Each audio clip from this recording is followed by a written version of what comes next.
Hard by a great forest dwelt a poor woodcutter with his wife and his 2 children. The boy was called Hansel, and the girl Gretel.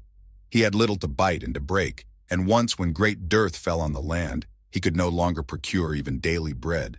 Now when he thought over this by night in his bed, and tossed about in his anxiety, he groaned and said to his wife, "What is to become of us?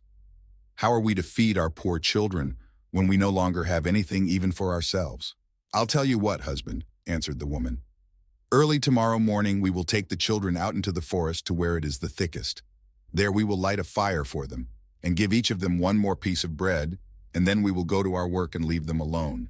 They will not find the way home again, and we shall be rid of them." "No, wife," said the man, "I will not do that. How can I bear to leave my children alone in the forest?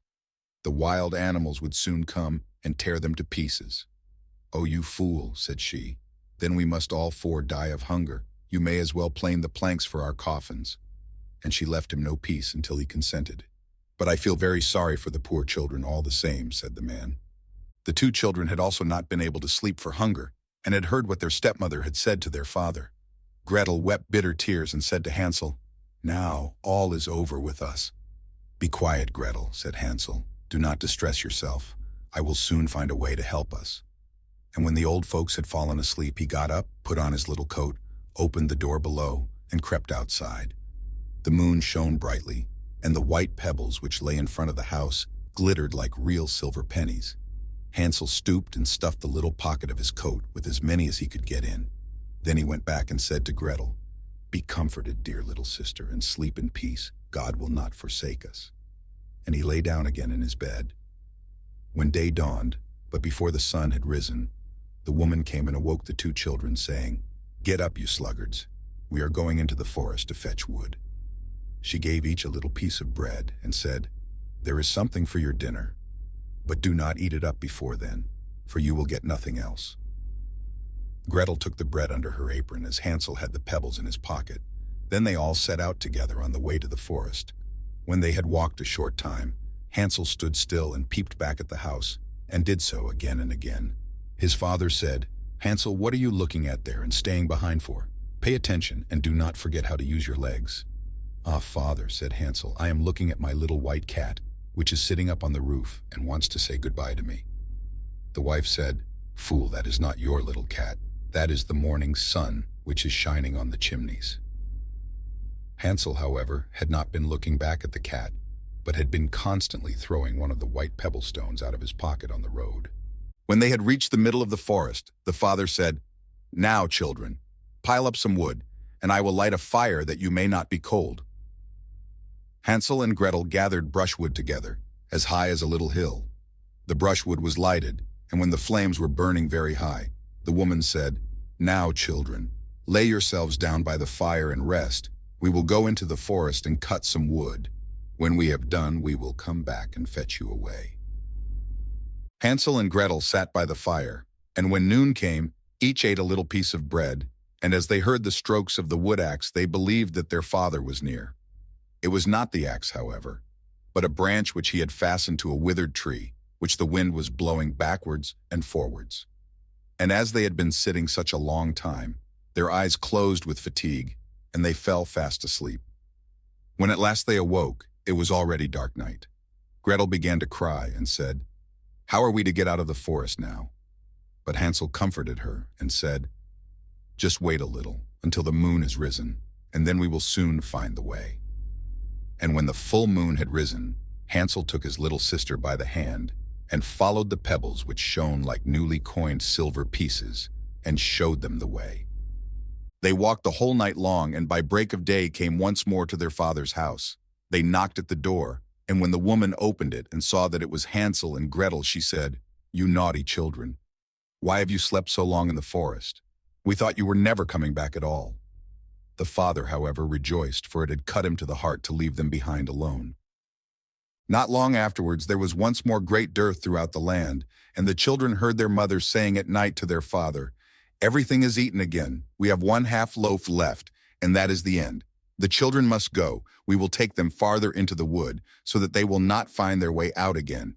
There is no other means of saving ourselves." The man's heart was heavy, and he thought, It would be better for you to share the last mouthful with your children." The woman, however, would listen to nothing that he had to say, but scolded and reproached him. He who says A must say B likewise, and as he had yielded the first time, he had to do so a second time also. The children, however, were still awake and had heard the conversation. When the old folks were asleep, Hansel again got up and wanted to go out and pick up pebbles as he had done before, but the woman had locked the door, and Hansel could not get out. Nevertheless, he comforted his little sister and said, "Do not cry, Gretel. Go to sleep quietly. The good God will help us." Early in the morning came the woman and took the children out of their beds. Their piece of bread was given to them, but it was still smaller than the time before. On the way into the forest, Hansel crumbled his in his pocket and often stood still and threw a morsel on the ground. "Hansel, why do you stop and look round?" said the father. "Go on." "I am looking back at my little pigeon which is sitting on the roof and wants to say goodbye to me," answered Hansel. "Fool," said the woman, "that is not your little pigeon. That is the morning sun that is shining on the chimney." Hansel, however, little by little, threw all the crumbs on the path. The woman led the children still deeper into the forest, where they had never in their lives been before. Then a great fire was again made, and the mother said, "Just sit there, you children, and when you are tired, you may sleep a little. We are going into the forest to cut wood, and in the evening when we are done, we will come and fetch you away." When it was noon, Gretel shared her piece of bread with Hansel, who had scattered his by the way. Then they fell asleep, and evening passed, but no one came to the poor children. They did not awake until it was dark night, and Hansel comforted his little sister and said, "Just wait, Gretel, until the moon rises, and then we shall see the crumbs of bread which I have strewn about. They will show us our way home again." When the moon came, they set out, but they found no crumbs, for the many thousands of birds which fly about in the woods and fields had picked them all up. Hansel said to Gretel, "We shall soon find the way," but they did not find it. They walked the whole night and all the next day too, from morning till evening, but they did not get out of the forest and were very hungry, for they had nothing to eat but 2 or 3 berries, which grew on the ground. And as they were so weary that their legs would carry them no longer, they lay down beneath a tree and fell asleep. It was now 3 mornings since they had left their father's house. They began to walk again, but they always came deeper into the forest, and if help did not come soon, they must die of hunger and weariness.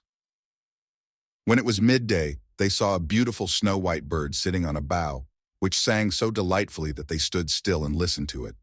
And when its song was over, it spread its wings and flew away before them, and they followed it until they reached a little house, on the roof of which it alighted. And when they approached the little house, they saw that it was built of bread and covered with cakes, but that the windows were of clear sugar. "We will set to work on that," said Hansel, "and have a good meal. I will eat a bit of the roof, and you, Gretel, can eat some of the window. It will taste sweet." Hansel reached up above and broke off a little of the roof to try how it tasted, and Gretel leant against the window and nibbled at the panes. Then a soft voice cried from the parlor, "Nibble, nibble, gnaw. Who is nibbling at my little house?" The children answered, the wind, the heaven-born wind," and went on eating without disturbing themselves. Hansel, who liked the taste of the roof, tore down a great piece of it, and Gretel pushed out the whole of one round window pane, sat down, and enjoyed herself with it. Suddenly the door opened, and a woman as old as the hills, who supported herself on crutches, came creeping out. Hansel and Gretel were so terribly frightened that they let fall what they had in their hands. The old woman, however, nodded her head and said, "Oh, you dear children, who has brought you here? Do come in and stay with me. No harm shall happen to you." She took them both by the hand and led them into her little house. Then good food was set before them, milk and pancakes, with sugar, apples, and nuts. Afterwards, 2 pretty little beds were covered with clean white linen, and Hansel and Gretel lay down in them and thought they were in heaven.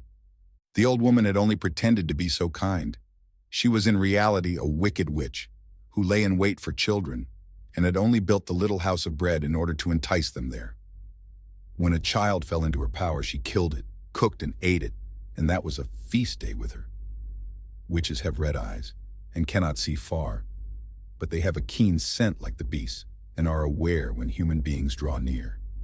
When Hansel and Gretel came into her neighborhood, she laughed with malice and said mockingly, "I have them. They shall not escape me again." Early in the morning, before the children were awake, she was already up, and when she saw both of them sleeping and looking so pretty, with their plump and rosy cheeks, she muttered to herself, "That will be a dainty mouthful." Then she seized Hansel with her shriveled hand, carried him into a little stable, and locked him in behind a grated door. Scream as he might, it would not help him.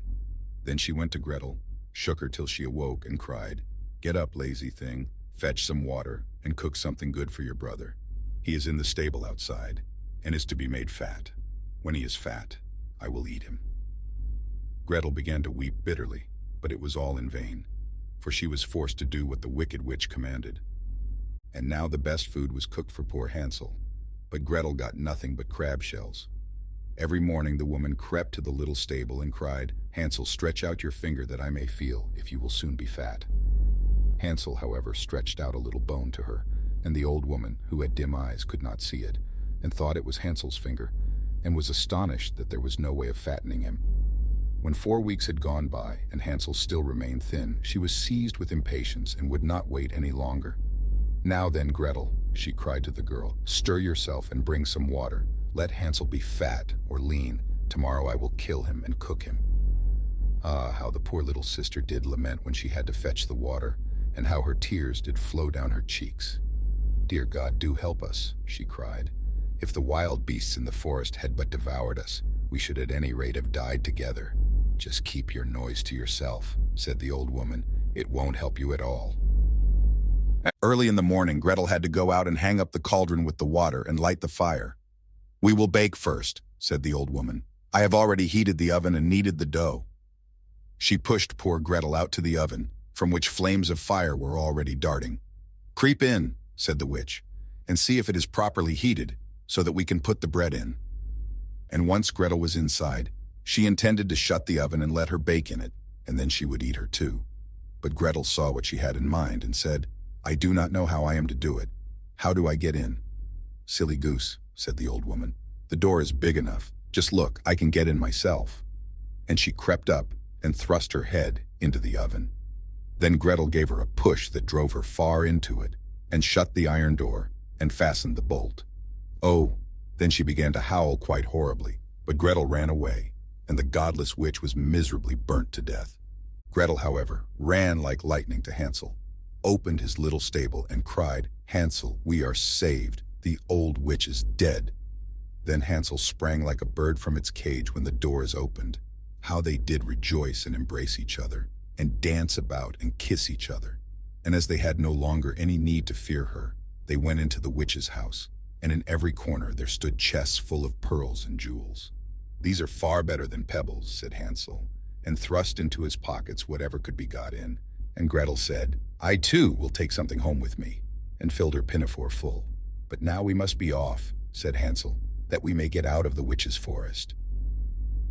And when they had walked for 2 hours, they came to a great stretch of water. "We cannot cross," said Hansel. "I see no footplank and no bridge."